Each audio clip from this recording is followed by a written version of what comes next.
નમસ્કાર વિદ્યાર્થી મિત્રો, આજે ધોરણ 12 વિષય છે ગુજરાતી.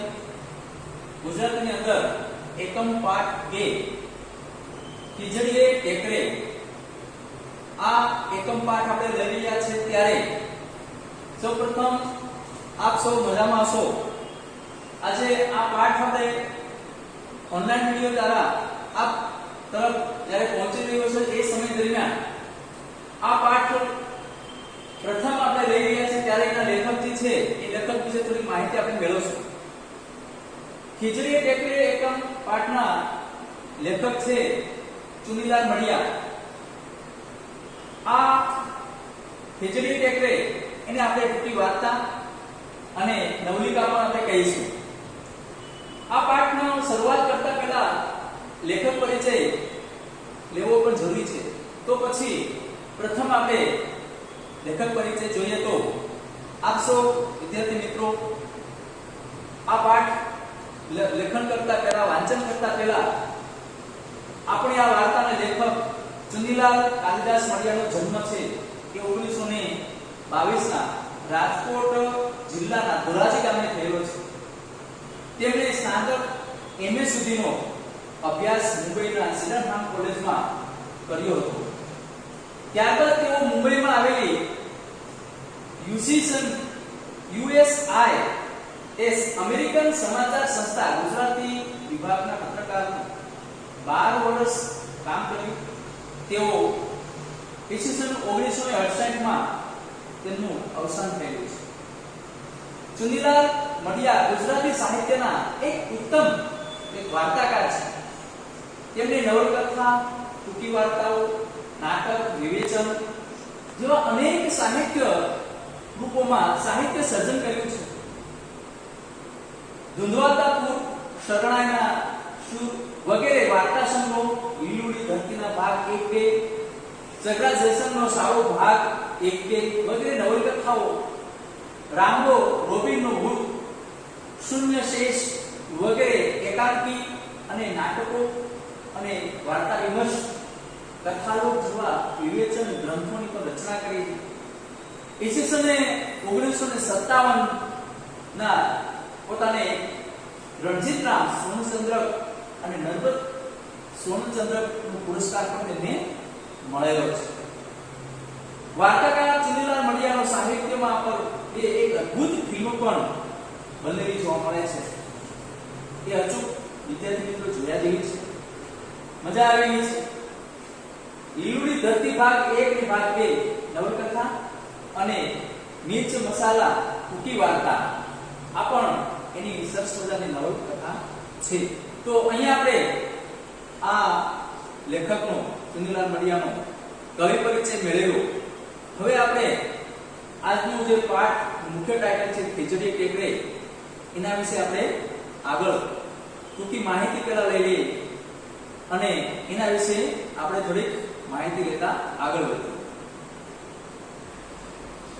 તો મિત્રો, પાઠની સમજૂતી આપણે જોઈએ તો વાર્તાની અંદર વિદ્યાર્થી મિત્રો તમને આ વાર્તા વાંચતા સમજાઈ ગયું હશે કે ચુનીલાલ મડિયાને ટૂંકી વાર્તાઓની અંદર ગરીબ પરિવારનું જીવન સંઘર્ષ બતાવ્યો છે. વાર્તા વાંચતા તમારા મનમાં પણ તે કરવાનો ભાવ જન્મ્યો હશે. પોતાના નાગાપુગા બાળકોને કડકડતી ઠંડીમાં રક્ષણ આપવા બોજો અને જીવલી તલપાવડ અને સૂટી સાથીઓ વડે ઝૂંપડું બનાવે છે. તો અહીં લેખકે બોજાનું સંઘર્ષમય જીવન નિરૂપ્યું છે. આવી જ એક કરસનદાસ માણેકની ગઝલમાં પણ અમીરી અને ગરીબીની ભેદરેખાઓ દર્શાવી છે.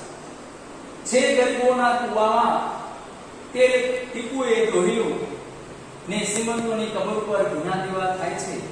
મને એ સમજાતું નથી સાને આવું થાય છે. પેલા ફૂલકા ડૂબી જાય છે ને પથરા તરી જાય છે. તો વાર્તાના આ નાયકને પોતાની આ કરુણ અવસ્થાનું ખૂબ દુઃખ નથી, પરંતુ કપડાના અભાવે ફૂટવાતા પોતાના બાળકો અને પત્નીની ફિકર એને વધારે છે. ફાટેલી ચોરણી પહેરેલ બોજો ઉભો હેમ જેવી કાતિલ ઠંડીમાં તરબૂચના વાડામાં પાણી ઝૂંચતો હોય છે. ત્યારે ગરીબો તરફ લાગણી ન ધરાવતા દુકાનદાર એવા માધવજી, એ માધવજી પરનો મનોમન, પોતાની અંદર રહેલો ગુસ્સો, એનો આક્રોશ એ પોતે ઠાલવે છે. આ માધવજીની દુકાનમાંથી ઘોડાના જે કપડા ઉઠાવી લાવવાનું ભોજાના મનમાં ખૂબ જ મન થાય છે, પણ ચોરી કરતા પકડાઈ જવાની અને માર ખાવાની ભોજાની જે હિંમત હવે એના પર રહી નથી, કેમ કે અવસ્થા થઈ ગઈ છે. તેથી તે વિચારને પડતો મૂકે છે.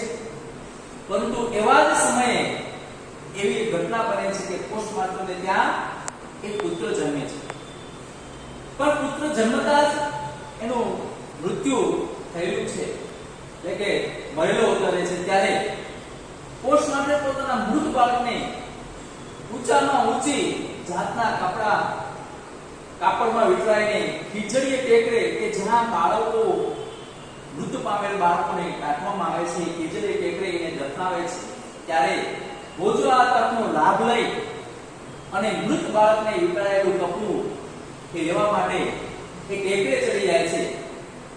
ભોજાના જીવનનું મુખ્ય લક્ષ્ય પોતાના વસ્ત્રોની અવગણતા દૂર કરવાનો છે. વિદ્યાર્થી મિત્રો, તમારા ધોરણ 12 ના ગુજરાતી પાઠ્ય પુસ્તકની અંદર એક ઇન્દુલાલ ગાંધીનું વાણી કાવ્ય છે, ઉર્મી કાવ્ય વાણી છે. એની અંદર પણ એ જ પરિસ્થિતિ આપેલી છે કે આજની પરિસ્થિતિ કેવા પ્રકારની છે. એક બાજુ ગરીબી છે, એક બાજુ અમીરી છે. આ બંને વચ્ચે, અમીરી અને ગરીબીની વચ્ચેનો જે તાદાત્મ્ય છે એ આ પાઠની અંદર તમને જોવા મળે છે. વાણી ઉર્મી કાવ્યની અંદર પણ એ ગરીબીની કરુણતા એમાં આપણે જોવા મળે છે. એ પણ ખરેખર સરસ મજાનું ઉર્મી કાવ્ય આપવામાં આવ્યું છે, તમે વાંચો. તેમાં પણ કપડાની અવગણતાને એકદમ જીવતી રહેતી ગરીબ છોકરીનું વર્ણન આપવામાં આવ્યું છે, કરુણ આલેખન છે. હવે વાર્તાને આગળ જોઈએ તો ભોજો દફનાવેલી બાળકને બહાર કાઢે છે ત્યારે બાળક સજીવ જોવા એને મળે છે અને સજીવ જોતા બાળકને બધું ચમકી ઉઠે. પણ બાળક પ્રત્યેની જે લાગણી, એ લાગણી એમાં પકડાઈ જવાની, એટલે કે ભડકાઈ જવાની જે બીકે ભોજો એકદમ ખૂબ જ એમ કે અચીબો થઈ જાય છે અને પોતે સસલાત એ ઠંડી કાપતો બાળક ચળવળતો જોઈ અને એ ધ્રુજી ઉઠે છે. અંતે એ બાળક પોસ્ટમાસ્ટરને ઘરે એ પોતે દેવા માટે જાય છે. એ સમયે જાણે મોટો ગુનો કર્યો છે અને કબૂલાત કરે એ પ્રમાણે પોસ્ટમાસ્ટરને ઘરે જઈ ને બાળકને આપે છે. ત્યારે પોસ્ટમાસ્ટર દંપતી છે એને નફરત અને ગુસ્સો કરવાને બદલે તેના મોં માગ્યુને ઇનામ માગે છે. ત્યારે માસ્ટર એક નહીં પણ 2 જોડ કપડા એ આપવાનું કહે છે.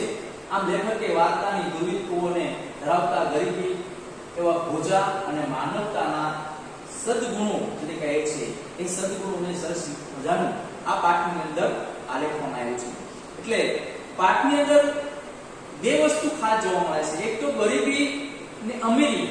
આજના સમયે પણ હજારો લોકો એવા છે જેની પાસે પૂરતું ભોજન છે, છતાં પણ એની સામેના પક્ષમાં ગરીબ લોકો એવા છે કે જેની પાસે 1 ટંક ખાવાનું ભોજન નથી, 1 ટન પહેરવાના કપડા નથી. એવી અમીરી અને ગરીબી વચ્ચેનું તાદાત્મ્ય સર્જતું આ સરસ મજાની ખીચડી ટેકરે વાર્તા છે એનું દર્શન આ પાઠની અંદર જોવા મળે છે. આ સમય પ્રમાણે આપણે જોઈએ તો ગરીબી કેવા પ્રકારની હોય છે અને અમીરી કેવા પ્રકારની હોય છે, આ બંને વચ્ચે વાર્તાની અંદર વાંચતા આપણે તરત જ કરુણતાનો ભાવ સર્જાય છે ભોજા તરફ. કારણ કે એને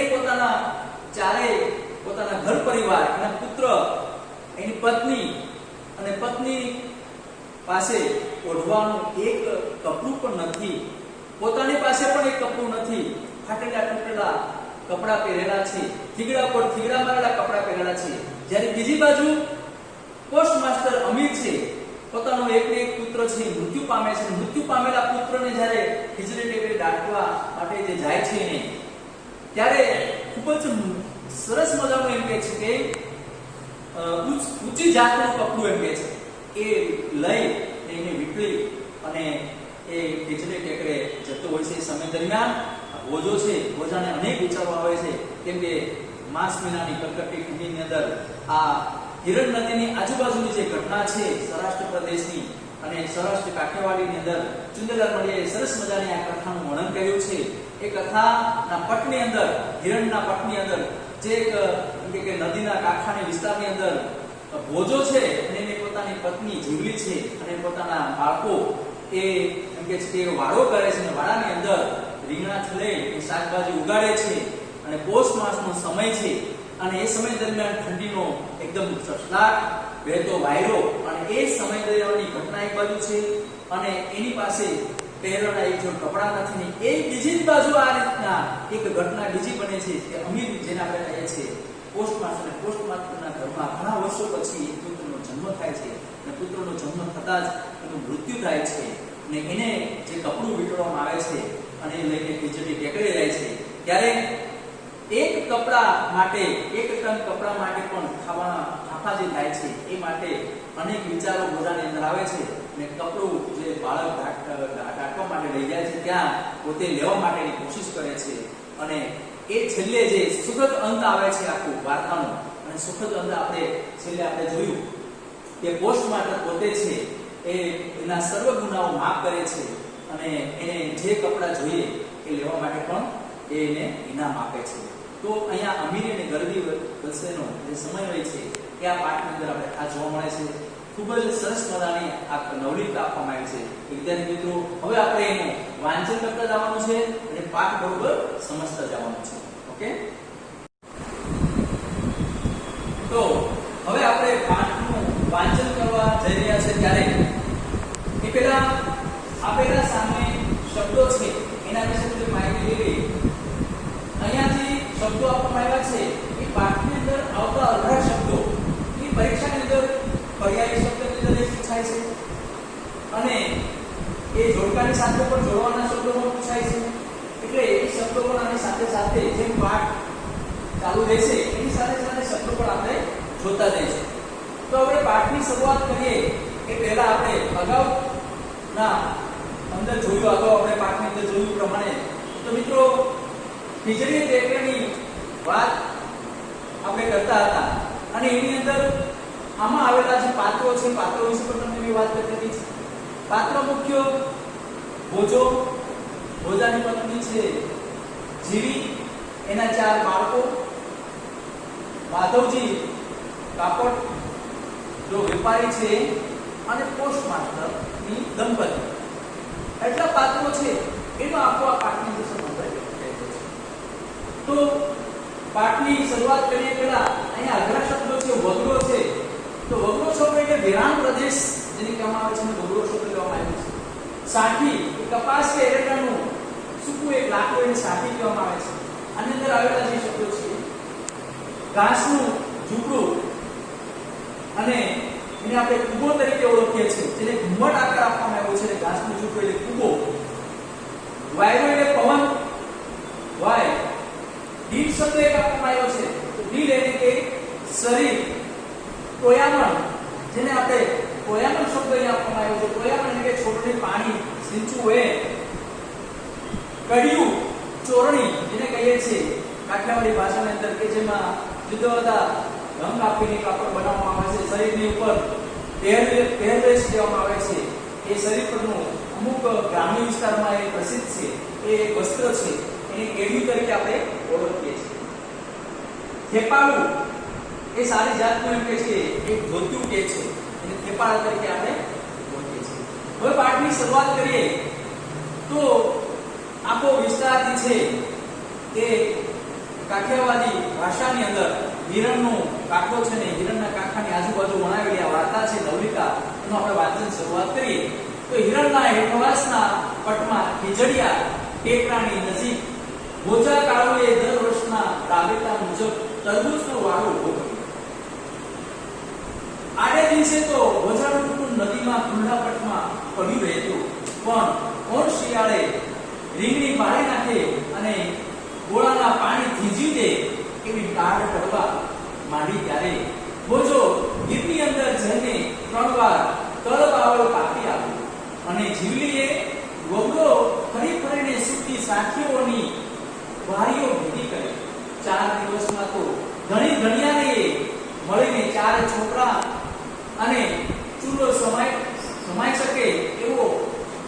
પ્રજાનો ઉભો વાડા વચ્ચે ઉભો કર્યો. આ ફકરાની અંદર તમને બે ત્રણ શબ્દો છે ખાસ જોવાના છે. એક તો વગરો શબ્દ આપવામાં આવ્યો છે, સાઠી શબ્દ આપવામાં આવ્યો છે, ઉભો શબ્દ આપવામાં આવ્યો છે. તો આ વિસ્તારની અંદર એમ કહે છે કે ભોજો અને જીવીએ અને એના ચાર બાળકોએ હિરણના પંખ પર એક સરસ મજાનો કૂવો બનાવ્યો છે. એ કૂવાની અંદર એ રહી શકે પોતાનું કુટુંબ એ રીતના બરોબર નદીના હેઠવાસની અંદર આ રીતના પોતાનું જીવન નિર્વાહ કરી રહ્યા છે. છતાં ભોજાને લાગતું હતું કે દર વર્ષ કરતા પણ આ વખતે ટાઢવાળા પર વેર વાળવા આ વાડા ઉપર જ વધારે પ્રમાણ જેમ થાપકી છે. એક તો હિરણની પાટના ટાઢાબોળ પાણી અને વધારામાં પોષ મહિનાનો હિમ જેવો વાયરો. આ હિમ વર્ષા વચ્ચે ભોજો સાવ ઉહાડે લે ઉભો વાડાનું પ્રયાણ કરતો. એને પહેરવા કેળ્યું તો આજ કેટલાય સમયથી સાપડતું પણ વર્ષો જૂની ચોરણી હતી. એના પર બોદરા જેવા ઉપરા ઉપરી થીગડા ચોટી ચૂક્યા હતા અને હવે થીગડાઓ પણ ઘસાતા આવ્યા. ચોરણી બન અને જાણે કે ચાણી બનેલું એ ફેપાડું એટલું તો ઝીણત થઈ ગયું હતું કે હવે વધારે જેનું જીર્ણોદ્ધાર શક્ય ન હતું. તો મિત્રો આ ફકરાની અંદર એવું કહેવા માંગે છે કે પોતાની પરિસ્થિતિ કેવા પ્રકારની છે, એની ગરીબાઈ કેવા પ્રકારની છે, એનું વર્ણન એના પહેરવેશ ઉપરથી આપણે ખ્યાલ આવે છે. કેડિયું શબ્દ આપણે જોઈએ તો એક પ્રકારનું પહેરવેશ છે. એટલું બધું જીર્ણ થઈ ગયું હતું, એકદમ જીર્ણ થઈ ગયું હતું કે હવે તેનો જીર્ણોદ્ધાર થઈ શકે એમ નહોતું. જીર્ણોદ્ધાર શબ્દ સરસ બનાવવામાં આવ્યો છે. જીર્ણોદ્ધાર શબ્દ આપણે જોઈએ તો મંદિરમાં વધારે કરવાનો એટલે કોઈ પણ મંદિરનું જીર્ણોદ્ધાર કરવું એટલે ફરીવાર એનું રિનોવેશન કરીને જીર્ણોદ્ધાર કરે મંદિરને. પણ ફરીવાર સરસ મજાનું બનાવવું એવો શબ્દ આપણે ઘણી વખત વાપરીએ કે ભાઈ મંદિરનું જીર્ણોદ્ધાર કર્યું છે. આપણે ગામઠી ભાષાની અંદર વાપરીએ છીએ. એમ ભોજાના કપડાનું જીર્ણોદ્ધાર શક્ય નહોતું કેમ કે બીજી વખત એ શક્ય જ નહોતું પાછું એને પહેરવેશ. એટલે એવી પ્રકારની એને પોતાની આવી પરિસ્થિતિની અંદર એ જીવતા. તો ટાઢ જીરવી એ ભોજાને માટે નવી નહોતી. ભૂતકાળમાં પોતે જ્યારે સિંહ ચોરીઓને રવાડે ચડેલો ત્યારે કાજલ ભૂક્યું હોય એવી કાળી દિવાંગ રાતે કાજલ રંગ જોડે પોતાના સીસમ વર્ણસા શરીરનો સુમેળ સાંધતા તે કડકડતી ટાઢમાં પણ ઉભા એવા મોરમાંથી વારીઓ બાંધી જતો. છતાં હવે અવસ્થા થઈ હતી અને જુવાનીના ચડતા રોહિણીના ભાવે સહન શક્તિ પણ ઘટી ગઈ. તેથી હિરણના એ પ્રવાસની અંદર સુશ્વાસા અને વીછીના ડંખ જેવા ઠંડા વાયડા કવચિત ભોજાના જડબાની ડાકી બજાવી જતા હતા. પણ પોતાની બત્રીસી દાતિયા કરે એ સામે ભોજાને એટલો રંજ ન કે જેટલો રંજ એને ટાઢમાં કપડાને અભાવે ઉઠવાતા એના પોતાના નાગા ભૂગા બાળકો. તો મિત્રો આ ફકરાની અંદર ખાસ બે વસ્તુ પર ખાસ આપણે ભાર દઈશું કે પોતાની પરિસ્થિતિ તો કેવા પ્રકારની છે પણ એના શરીર માટે એને કશું કરવા પણ રહેતું નહીં. પોતામાં એમ કહે છે કે સીસમ જેવો, સીસમ કાળો હોય છે, કાળું શરીર છે એનું એકદમ શ્યામવાન છે. સીસમ જેવું શરીર એકદમ સશક્ત જે તે સમય હતો એમ કે છે કે કંઈક પણ ચોરી કરી હોય તેના માટે એક સામાન્ય વસ્તુ હતી. પણ હવે એની અવસ્થા થઈ ગઈ હતી, એની ઉંમર થઈ ગઈ હતી કે હવે એની અવસ્થા પ્રમાણે ચોરી કરવી એવી પરિસ્થિતિ ન હતી. પણ એને એક જ રંજ હતો, પોતે ભલે કપડા વિનાનો છે, એની પાસે એક જ કપડું પહેરેલું છે, પણ પોતાના બાળકો છે એ પોતાના બાળકો એ નાગા ભૂકા કપડા વિનાના છે એને માટે એની ચિંતા હતી. પોતાની પત્નીના કપડા જીર્ણ થઈ ગયા છે એને માટેની ચિંતા. ટોયામાં કરતો ભોજો પહોંચી ટેકરા પાછળ લપાઈને બેઠેલા ગામમાં આવી કાપડની દુકાન પર પોતાના મન ચક્ષુ માંડતો અને દુકાનની અંદર ઘોડાઓ પર ખડકાયેલી કાપડની પટ્ટીઓ પોતાની ચોર નજરે મૂકી. માધવજી કાપડીઓ ગજ ભરે પણ મારા જેવામાં ચાલુ એ કટકી રૂપ પણ ન થાય. બોજા જેવો ભળ માણસ પણ એક પોતે વિશ્વાસો મૂકતો અને તરત એનામાં રહેલો પોતાનો ભૂતકાળ છે એ ભૂતકાળ ભોજ્યો ધાડપાડું ચળવળ્યો. વાદ્યાની હાથમાં ઉંદરામાં એક એમ ગળેશિયો ભરાવું અને એ ભેગા જ એના ખોખરા કમાન ફટાક કરતા ઉખાડી પડે અને ખંભે ઉપાડી શકાય એટલું કાપડ ઉપાડીને કુબા ભેગું કરી દો. એવા એના મનના વિચારો આવ્યા. એવી પરિસ્થિતિની અંદર પોતે અત્યારે પોતાનું શરીર છે જીર્ણ થઈ ગયું છે, ચોરી કરી શકે એમ નથી, પણ એક સમય ભૂતકાળનો એવો હતો કે પોતાની યુવા અવસ્થા દરમિયાન એ પોતે કે છે ભોજો ધાડપાડું તરીકે ઓળખાતો અને એક નજરે ચડે ત્યાં બીજી નજરથી ત્યાંથી એમ કે છે કે આદર ઉપરિયાની જે છે એ કાપડીઓ ત્યાંથી પોતે કાપડ લઈ અને તરત પોતાના ઘર ભેગું કરી દે એવા વિચારો એના મનની અંદર આવતા હતા. એટલે અવસ્થા પ્રમાણે એના વિચારો છે, પણ એ બાજુની પાછી અવસ્થા પ્રમાણે એના વિચારો છે એ ત્યાં શૂન્યમય થઈ ગયા છે. એટલે એની બાજ મુજબ તો છે અવસ્થા પ્રમાણે એ અત્યારે કશું જ કરી શકે એવી પરિસ્થિતિની અંદર પોતે નથી. તો મિત્રો અહીંયા સુધી આપણે જોઈ શકીએ છીએ એની અંદર રહેલા જે શબ્દો છે તો શબ્દની અંદર મનચક્ષુ શબ્દો એટલે આંતર દ્રષ્ટિ અંદરની એમ કે છે. 24 વર્ષનું માપ એવું કે છે તો એ ગજ શબ્દ છે. એ ગજ શબ્દમાં વાપરેલો છે કે ગજ જેવું, એટલે એ સમયે ગજ વાપરાતો હતો. હજી પણ ઘણા બધા આપણને જે પણ ગજ આપણે જોવા મળે છે એક લોખંડની પટ્ટીવાળું લાંબુ જે સળિયા જેવું હોય છે એને ગજ કહેવામાં આવે છે. એનું કહેવાય કે 24 ગજનું માપનો લંબાઈ કહેવામાં આવે છે, ગજ તરીકે ઓળખે છે. અને નમચક્ષુ અને એ પછીનો ગળેશિયો એટલે એ શબ્દ છે ગળેશિયો એટલે ખાતર પાડવા માટે, ચોરી કરવા માટેનું એક પ્રકારનું સાધન જે કહેવામાં આવે છે એને ગળેશિયો તરીકે ઓળખવું. તો મિત્રો આ અહીંયા સુધીનો આજનું આપણે વાંચન છે ત્યાં સુધી રાખીએ. આવતા બીજા પીરિયડની અંદર હવે પછીનો આપણે આગળ લઈશું.